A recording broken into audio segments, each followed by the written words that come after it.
Welcome to The Explainer. You know that feeling, that sinking feeling when the systems that are supposed to help us just don't?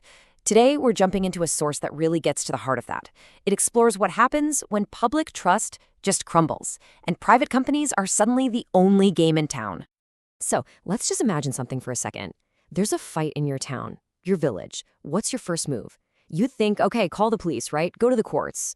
But what if that's not actually an option? What if that whole system is broken from the start? And that question takes us right into our first section, Gaon ka Jhagra, which translates to the village dispute. This is all about what happens when that basic promise of justice, well, it just falls apart right at step one. See, instead of getting things sorted out, the source paints this picture of, well, a chain of corruption. First, the police supposedly take money from both sides. Then you go to a lawyer, and guess what? They do the same thing. And it goes all the way up to the judge, who also allegedly takes a piece from both parties. So in this world, the system isn't there to give you justice, it's there to sell it. And when something that fundamental is broken, the entire foundation of public trust just completely shatters, right? If you can't even count on the institutions that are literally designed to protect you, it creates this huge vacuum. And that void, it has these massive ripple effects on everything else. So this crisis of trust, it's not just about a fight in a village. It starts to bleed into everything, especially into a much bigger economic problem. Which brings us to our next section, private gajal, or the private web. And this is where we'll see how that system failure hits you right in the wallet. Okay, so what about other big parts of our lives? Like, let's take education. You'd think that's a public good, right? Something for everyone? Well, according to the source material we're looking at, the answer is a hard no. Education, just like so many other essential services, has pretty much gone private. And just look at the scale of this. We're not talking about fancy stuff, luxury items. The source lists things like shoes, clothes, your kid's schooling, a motorcycle or a tractor, even things like seeds for the farm and fertilizer.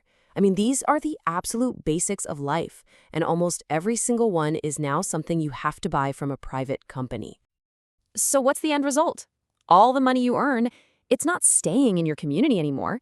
It's not going to support public services. Nope, it's just a one-way street flowing directly into the pockets of private companies.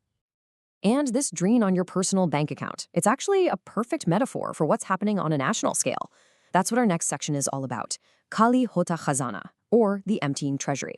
We're going to see how one person's struggle is basically a mirror image of the country's financial situation. Okay, so the core idea here is really just basic math, right? Think of a bucket. If you only ever take water out and never put any in, it doesn't matter how full that bucket was to begin with, sooner or later, it's going to be empty. The treasury is the same way. So the dynamic becomes super, super simple. What's going into the public pot?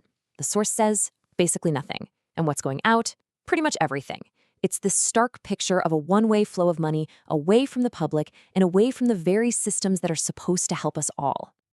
And when the imbalance is that bad, the source argues that failure isn't just a possibility, it's inevitable. It's no longer a question of if the whole thing goes bust, but simply when.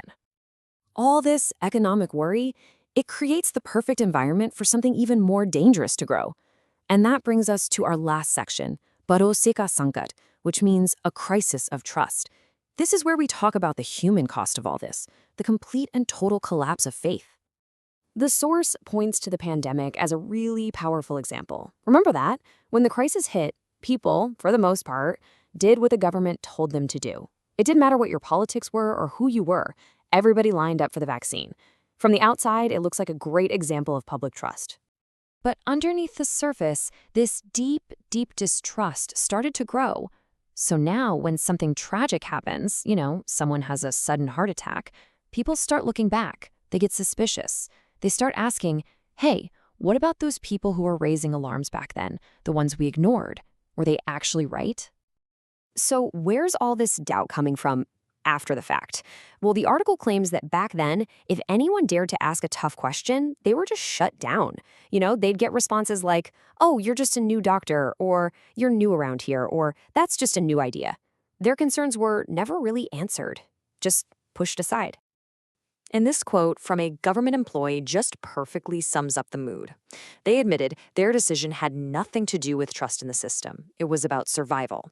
They said, "I got it just to save my job." Wow.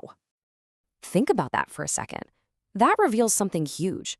Even the idea of a secure government job, that thing people used to strive for, has just vanished. The source says it's become a burden. It's not a source of stability anymore, just a way to make you comply. The real security is gone. And the whole argument builds to this one final, really chilling story. A high-ranking official dies, suddenly, at a public event. And that's not just some headline you skim past. It's a moment that makes all this anxiety feel real, feel tangible. It shows that this feeling of being on shaky ground, it's not just for the average person anymore.